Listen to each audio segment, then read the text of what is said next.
ሰማያዊ ተስፋ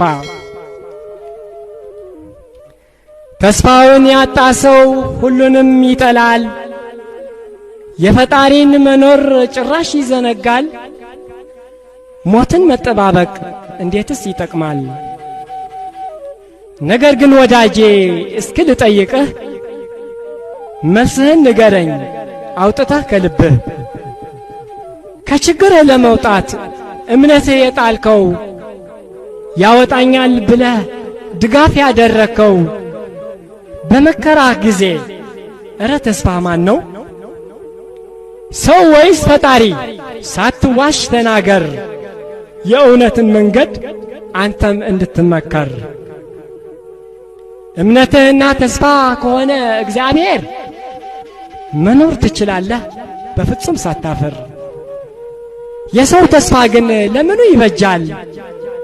ሳይውልም ሳያድርም ወዲያው ይቀየራል። ስለሆነም ወዳጄ በችግርህ ጊዜ ተስፋም አትቁረጥ አታብዛም ትካዜ። መሬት ጨልሞብህ እንደ ዕንቁ ቢጠብህ ወዳጄ ነው ያልከው ከጎንህ ቢርቅህ፣ ነገሮች ተቆላልፈው በሩ ቢዘጉብህ ተስፋ ግን አትቁረጥ አማራጮች አሉ። እስኪ በምሳሌ ላስረዳህ ከመጽሐፍ ቅዱስ ተስፋ እንዲሞላ ልብህ እንዲመለስ።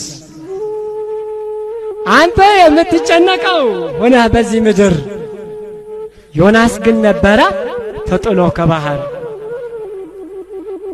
ዘልቆ በአሳ ቢዋጥም እምነት ግን ነበረው ተስፋም አልቆረጠም።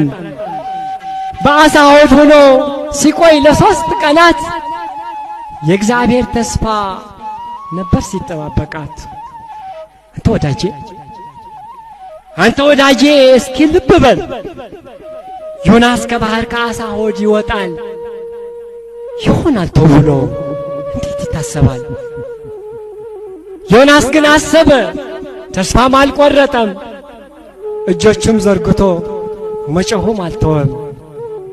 ቅዱስ መቅደሱ ተመለከተና በአሳ ሆድ ሆኖ ጀመረ ልመና። በዮናስም ጸሎት እግዚአብሔር ደስ አለው፣ ከሆዱ እንዲተፋው አሳውን አዘዘው። ከአሳ ሆድ ወጥቶ ምድሪቱን ረግጧታል። ዮናስ ተመልሶ ወደ ነነዌ ሄደዋል። ሕዝቡን አስተምሮ ከጥፋት አድነዋል። አንተም ወዳጄ ራስህን በመውቀስ ስለ ሠራኸው ኃጢአት ከልብህ በማልቀስ ከጠፋህበት መንገድ ወደ አምላክህ ተመለስ። ወስብሐት ለእግዚአብሔር።